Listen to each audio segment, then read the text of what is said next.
Hey guys, this is Mali and I hope you're all doing okay. I recently had a conversation with Vir Gupta about what it's like to be an independent musician in India and how exactly we're coping during this difficult time. So if you're interested, please check it out.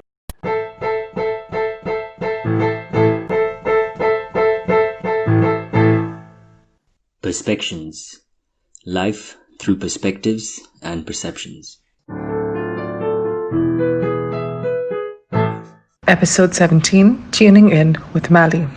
Hello and welcome to the Perspectives podcast with me, your host, Vir Gupta. This is a show where I bring on people that I find fascinating and I just have simple, fun and honest conversations with them about what they do, what they like, what they don't like, and everything else that I possibly want to talk to them about. Also, make sure to head on over to your favorite streaming service, whether it's iTunes, Spotify, Anchor, or even YouTube, and give us a follow to stay updated with every new episode that comes out. On today's episode, though, I have a singer, songwriter, and so much more. She's about to release her first full-length album. She released 2 singles from the album titled Caution to the Wind. So these 2 singles are Age of Limbo and Absolute. She's released a few EPs before and she's one of the biggest names in India's growing indie music scene. And I truly love her music, and on this episode we talk about how her songwriting process is based off of keeping tab from a browser open in her head. Yeah, it's confusing. It was confusing to me first, but she'll explain it. What the real story behind some of her biggest hits are, like Play, which was done with her grandfather. There's a really fascinating story behind that. And we also talked about what the new album is like, which I honestly can't wait for. But yes, without further ado, here's Maalavika Manoj, or better known as Mali. Hey Vir, thank you so much for having me on this show. It's my pleasure, honestly. So first off, I just want to ask you, how are you doing generally with this year and with what's happened, and how are you through all this that's happened? How are you taking it? Getting by really. I think this year started off with a lot of promise. I actually thought this is going to be the year where I do really well and I get a lot of shows and finally have something of a savings. And obviously that didn't happen. But that's immaterial. Everybody's dealing with some kind of a battle that they're fighting right now. And for me right now, I'm just seeing survival as a form of success. So if we can survive this time, we are successful in a way. So yeah, I think taking it all in, trying to look inwards and see what can be fixed before thinking of how the world can be fixed. Wow, okay, that's a great way to put it. Like, not explicitly describing how you're feeling, but looking at it as a way of surviving. I mean, that's practically what this year is for everyone, to be honest. Getting right into it though, your stage name is Mali and your birth name is Maalavika Manoj. So was Mali just a nickname from school? Yeah, it was actually my nickname from the time I was a kid, actually. They used to call me Mali Paws because I had like really tiny hands, like paws. So like my cousins still call me Paws. Oh. My parents and friends from school and college and everyone calls me Mali. Right. So when it came to choosing an artist name when I went solo, I could either choose something that I had nothing to do with or my nickname, because that's something I respond to. And so Mali just went from being my nickname to my artist name. Now it's both. Is it Mali or Mali? Because all this time I was just thinking Mali. You can pronounce it any way you like, but the actual pronunciation is Mali, like Sally but Mali. It has nothing to do with being a gardener, by the way, if I might add.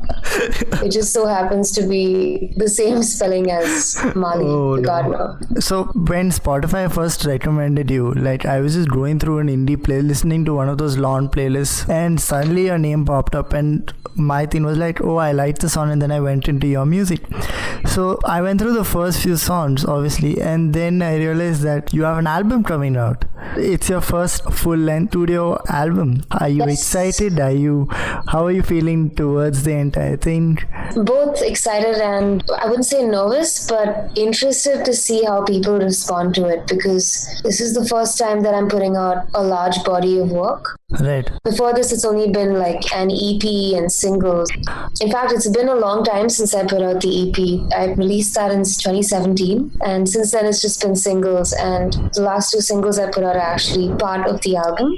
The first one being Age of Limbo, and the one that I released recently being Absolute. And then there's 6 other songs on the album, and I'm still trying to figure out if I want to put out one more single or if I want to put the album out as it is. So I was listening to the 2 singles on repeat for a while. Oh yeah? Yeah, I was just listening to it, and then I saw that Age of Limbo was remixed by Anisood, and he's one of the biggest producers in the country. And it was just so nice to see that remix, because obviously he puts his own spin on it, but it's just has such a nice vibe to it and adds another layer to the song that I honestly didn't know that I needed. And it's a very chill and different remix, something that you could just play out and not realize that it's been on repeat. Right. What did you think of him taking your song and putting his own spin on it? So Anish actually reached out to me shortly before I released the song, and we were talking about actually working on a new song altogether from scratch. But then I told him that I was already quite swamped with work on Age of Limbo and a couple of other things I was doing on the side. But I suggested, I was like, I have these songs coming out. If you want, we could talk about working on a new song, or, you could take the stems of these songs, and if there's something you want to do with it, no problem. Right. He heard Age of Limbo and he's like, hey, can you send me the stems? I think I have some ideas. And then he took it and did this. And then he released it together, and it was really cool. It's a really cool remix. I mean, I really enjoyed it. But moving to the new album, the name is Caution to the Wind. Is there a story, or is there something behind that we can dive into? So there's 2 explanations for the title. One is it's actually a lyric from one of the songs that you're going to hear from the album. It's a song called Cabaret. And the song on its own is about not stopping caring about what people think. And there's standards, and there's a scene, and there's social currency and all of that. And to throw caution to the wind is to really stop caring. All of the songs in the album can be explained or can come under this title, because I think the whole album has to do with power struggle in a way, just things that have power over us and giving power to things. And this title and everything was decided last year, but it feels even more true this year with what's going on, and just the fact that literally the world is crumbling around us. But we can't stop living, we can't stop doing the things we love, we can't stop smiling and making jokes and living life through all of it. And I think that feeling is really what kind of ties the whole album together. I feel like at least the first 2 songs of the album put that into perspective in a great way, because they're just songs that I could put on and it would seem like, oh, nothing is happening in this year and everything's okay. Which is, if that gives us some insight of what the album is, I'm excited, because I feel Age of Limbo itself is a great way to describe this year. But sometimes in an album, when you hear the first 2 singles, you can tell that, all the songs in an album are just going to sound the same way. But this time, after hearing these 2 songs, I can feel like, each song might be a little different from the previous one. That's absolutely true. If you hear the rest of the album, you will notice that no 2 songs are similar or the same or whatever. I like that it doesn't restrict the movement of an artist to sort of say, okay, I want to write this kind of song right now, and it doesn't matter if I'm leaving this sort of realm of my sound, but I'm going to do it anyway because I feel like I can do justice to it. I like that. I really like that. And some of my favorite artists, including Michael Jackson and Fleetwood Mac and the Eagles and a lot of artists that I really, really like, they still have something that connects their music together. But still, if you look at each song in isolation, they're so varied. They go through so many different soundscapes and movements and almost even genres. Pop music is a chore, it borrows from so many different genres. So even to define what pop music is difficult. And as a true pop artist, I like to borrow from different genres and do just that. So this album is going to be testament to that. So another thing that I really like about your song is that each song has a story. even if it's just a small thing, it has a story. And I think you said this in one of your interviews, said that every chapter of your life is a song. Yes. So when you sit down and write, do you sort of isolate parts of your life, like, okay, this part of my life is a chapter that is going to become this song, or is it something else? I think what happens is every time I sit down to write a song, my mind is like, a browser with different tabs open. Wow. Wow. It's like when I write a song, I think about, okay, what is the tab that's not been closed for a while that I keep revisiting, that's constantly on my mind? And when I write a song, I actually just write it to get closure from that one specific thing. Right. Something that's troubling me, something that's inspiring me, something that's keeping me up at night. That is the thing that eventually becomes a song. Even if not today, it might take like months or years to, but eventually, if there's something that's on my mind, it will become a song.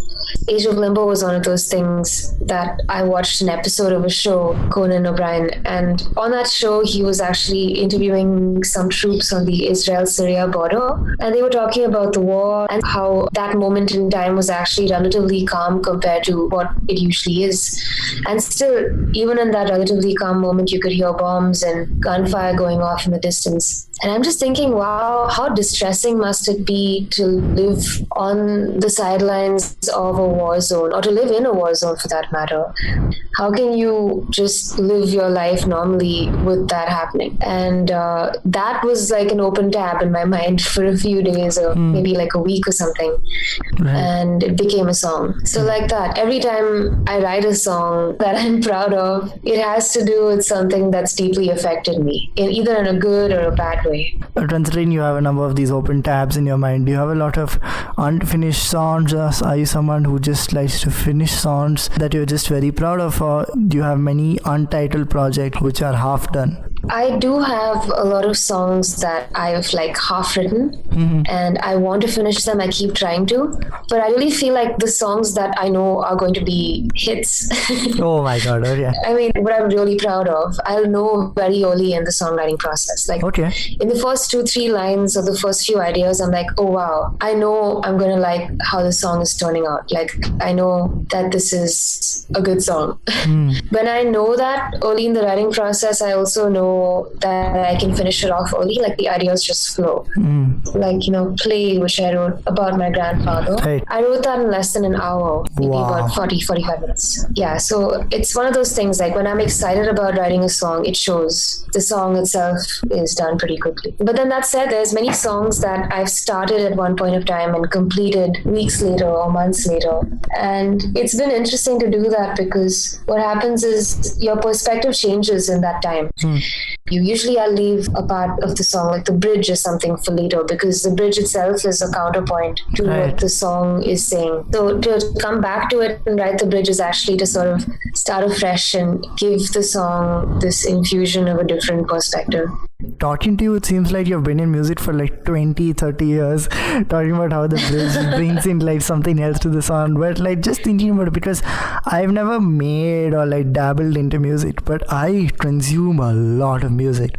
So I don't know, now when you're saying things like this, I'm like, yeah, really it does, because as soon as the bridge hits, the song becomes something else, which is very true. And in fact, sometimes the more different and opposite a bridge sounds, the more interesting it makes the song. Like it takes the song to like many different places. Like if you close your eyes, you're not in one place, you're traveling. And I love when songs can do that. In just a few minutes of time, make you travel. Right, you use the word hits, right? And I feel that it's just so painful to watch such like great artists suffer, because there's so much great music out there, and I think slowly as a country we're migrating towards that amazing music, because I am slowly starting to see friends who are like, what is this mainstream nonsense?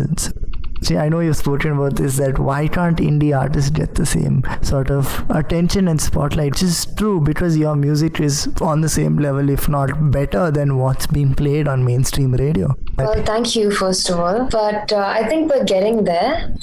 There's not been a single Bollywood film that's released in cinema for months now. So the people who would otherwise consume Bollywood music and film are now sitting and thinking, what else is there? Like, I want to listen to new music. And the one thing that's presented itself as a very sustainable option through this whole quarantine time has been independent music. And, supply and demand, like the more supply there is, the more demand there's going to be. We're close to a tipping point that people are going to actually say, wow, there is so much independent music in the offing in our country. And we should all start supporting people who are fighting that hard fight and putting out good music, irrespective if there's a star that sort of endorses it, or you have like a celebrity that's in the music video, anything like that. Like if you close your eyes and listen to a song, and if it's good and you like it, it doesn't matter what music you listen to otherwise. People know good music when they listen to it. Whether or not you have been exposed to a lot of good music, whether or not your family listens to the same kind of music, if you listen to a good song, you know it. If you like music, you like music. And that's all that should matter. Right, exactly. I feel like you said it in the best way possible. Good music is good music. Yeah. Which makes me want to move on to the next thing I want to talk about, which is your first EP, Rush. Right. 5 songs on that album. I just heard it again before talking to you. And the title track, Rush, that is one of my favorites. I mean, for me, an album is supposed to tell a story. I feel each song had a mini story, but that song, Rush itself, spoke to me so much. The entire chorus and the lyric, keep it real, play it cool, I get a rush when I look at you. The opening break and the lines were just so powerful. I really loved that song. So how did that entire EP come about? Like, what was the story behind that? Was there a song on that EP that you really enjoyed? Well, if I have a favorite at all on that album, writing wise, it would be Sooner or Later, and that's still like my least streamed or like popular song. But I really like that song in terms of how I've written it. Like, I still look back and I'm like, I don't think I can write a song like that again, because where it came from was very pure. I'd just gone through a breakup, and I mean, it's a breakup song, but it's not a brooding breakup song. It's more to do with looking on the bright side of the breakup, like, water under the bridge, things are going to be fine. We can be friends again, and you will forgive me over time. When I listen to the whole album right now, the first thing that sticks out to me is how young I sounded, even though it was like 3-4 years ago. I feel like my voice has gotten a little more mature in these past few years. But at that time, it was like, hi, God. I don't know how to put it. Like, I sounded like a kid, even though I was, 22, 23. So I wasn't that young, but my voice has changed from then to now. And the other thing that strikes me is how minimal the production is on that EP. Like, it's something we decided that we were going to keep that way, because what we wanted to do with that EP is sort of present to promoters and people that this is how we sound as a band, and when you come for our live shows, this is what you're going to get. So that's why the whole EP itself is very band driven. You can hear all of the elements, you can hear the drums, you can hear the bass, and very little otherwise. But since then, I've been thinking more about how can we make this more of a production that people can listen to rather than watch live and all of that. But I think I needed to do Rush to think about like songwriting and producing differently. Like the first 2 songs of the new album, there's a lot more happening. I guess it feels like you're in the song, where in the first EP, I felt like I was just listening to the song, if that makes any sense. Okay, I'll take it. But yeah, the new songs are more of an experience, while time flew by when I was listening to it, because it was just like such easy listening, I guess. Yeah. It's very non-complicated in terms of how it's presented. I look back and I don't think I can write those kind of songs again. I don't think I can write another Absolute again. Like if someone came and said, hey, we're giving you $1 million or something, we want you to write another Absolute. I probably won't be able to do it. Or maybe I'll do a really shitty job. Right. But why though? It's just that, like, I feel like I can never write the same song or a similar song again. Wow, that's interesting. I'd like to move on though to what my favorite song of yours is, which is actually Play. No, you hear it once and you're just like, what is this? What is it about? Because Play is a song about your grandfather with your grandfather, which is essentially you telling your grandfather to play, or rather get the energy at his age to play something from his harmonica, and the song ends with him playing, which is just amazing, which I truly loved and enjoyed. And then you hear it and you listen to the lyrics, you're like, wow, that's a great story. And then after I watched a couple of interviews on what it actually is, it's wonderful. I really liked it. As soon as I wrote it, I cried because I'm like, oh my god, what have I done? The line, the worn out stages you once played, the lifelong friends you thought you made, those times were crazy. Those 3 lines made the song what it is for me. But to hear that you did it in 40 minutes, it's insane. And for people who don't know the story, I think we better you tell the story. Yeah, it all started with my grandma. So she knows that I really like old vintage things. I'm very much of like a person who lives in the past in a way. So she sent me like these 3 old photographs by mail. And there were 3 old photographs of my granddad. And she wrote me this little letter saying, see this, your grandfather, he was a musician just like you. I always knew that he was, but I hadn't ever seen actual photographs of him. And in those photographs, he was like maybe 19, 20. But till then, in my mind, my grandfather was more of like a father figure. He used to always tell me to, work on my singing, and he was a stickler, like really strict. So I never saw him as a person who could let loose and just sort of play in a band and be a young musician. So all of a sudden, I was presented with these photographs of him as a completely different person. And it reminded me of myself at that age, like, just starry-eyed and wanting to entertain, play music, and a little bit of like a hippie of sort. And I just imagined in my mind what kind of aspirations he would have had. Would he have ever wanted to do this full time, but would he have had to put a spoke in it? Because at that time, life was very different, especially for a young male. Your life goal was to get a career or a job, and you couldn't just have aspirations and just do something artistic, even if you were really gifted. And I'm pretty sure that, as much as my grandfather tried to suppress all of those artistic ambitions in himself, there's a part of him that always remained an artist, and I wrote the song to that part of him. So I put down the pictures and I picked up my guitar, and the first thing that went through my mind is when we were growing up, the whole family would meet up and have drinks and dinner and snacks, and at that time, like after a few drinks, someone would bring out a guitar and I'll start playing, one of my uncles will start playing, and we'll sing like the same 5-10 songs that the family likes. And at some point, my granddad will bring out his harmonica and he also played. And it was like a fun little family jam. And immediately in my mind, I went back to that time where we would all be sitting together in a big room and everyone will join in and sing. And it would be my granddad's time to perform. And he'd act all shy and coy before that. And then the moment he'd bring out his harmonica, he was a different person. He just like snapped into like the entertainer or performer. And I used to always look up to that. Like I always wanted to be like it. Just be an entertainer or just make people smile and sort of affect people on an emotional level. And so my granddad was actually, when I thought about it then, my first experience into seeing that side of life. And yes, then the song just flowed out of me. I put myself back in that room with all of my family and my granddad, how he would just pick it up and kill it. And so Play was about that. And the one line I really like in that song, if I may say so myself, is the songs that you don't recognize that lighten up your children's eyes will soon appear to be a souvenir. Right. Times like this when you would play our favorite songs from yesterday.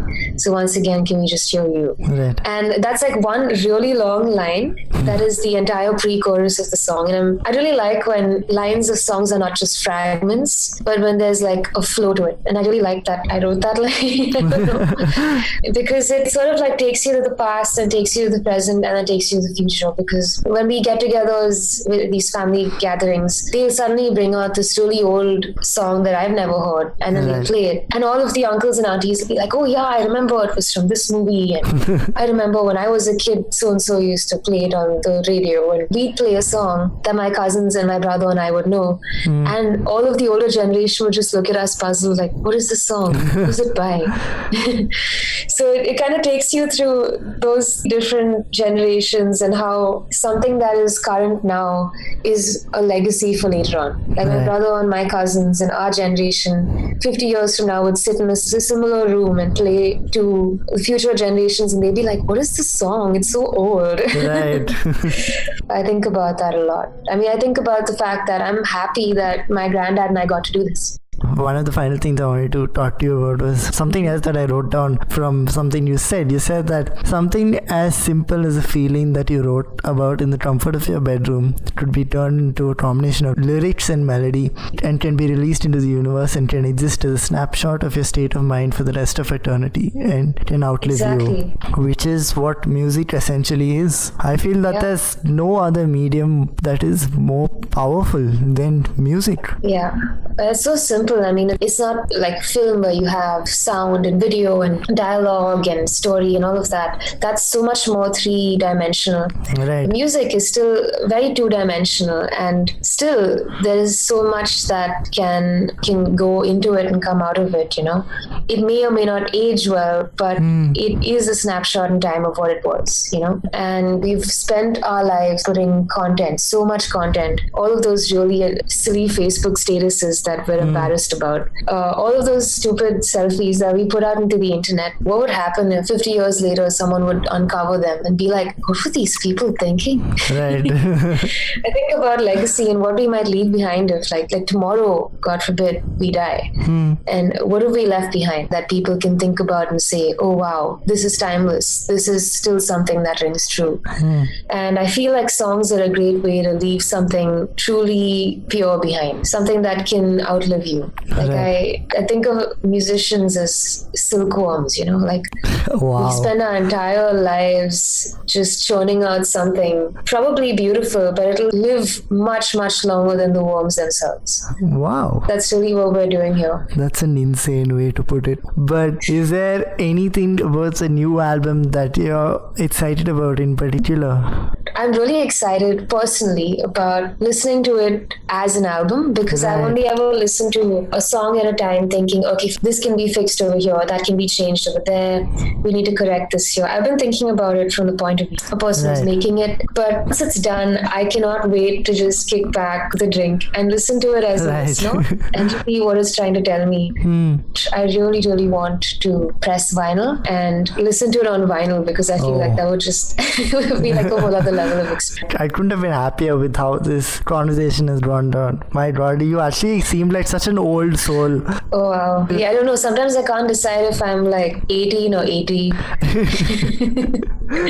So it's probably that. Yeah, but do you have any closing thoughts, anything you would like to add or say? Well, I just want to say, like, even the fact that we're doing a podcast right now, right? I mean, it's quite meta. But I used to produce podcasts 4 or 5 years ago. Okay. And at that time, podcasts was something that most people in India, at least, didn't know about or care about or didn't want to consume. It was like, oh, why would we consume podcasts when we can just watch a video or just listen to radio? So what's a podcast? And then all of a sudden, from then to now, there has been such a huge movement in terms of people making podcasts, consuming podcasts, finding different things to talk about that mainstream media doesn't offer. That gives me hope about independent music. Say in 5-10 years of time, all that might change, just the way podcasts, for example, have changed and have shown me in my life. So I'm optimistic, I'm hopeful about the future. I really hope so, because there's some really good music out there. My God. Yeah, thank you so much for giving me your time and energy. Thank you for this. Thank you, V. Thank you for listening. Yeah, and that's that. Thank you so much for listening to this episode. You can find Mali on YouTube, Instagram, and every other streaming service. Her first 2 singles from a new album, Caution to the Wind, which will be out later this year, are available on your preferred streaming services as well.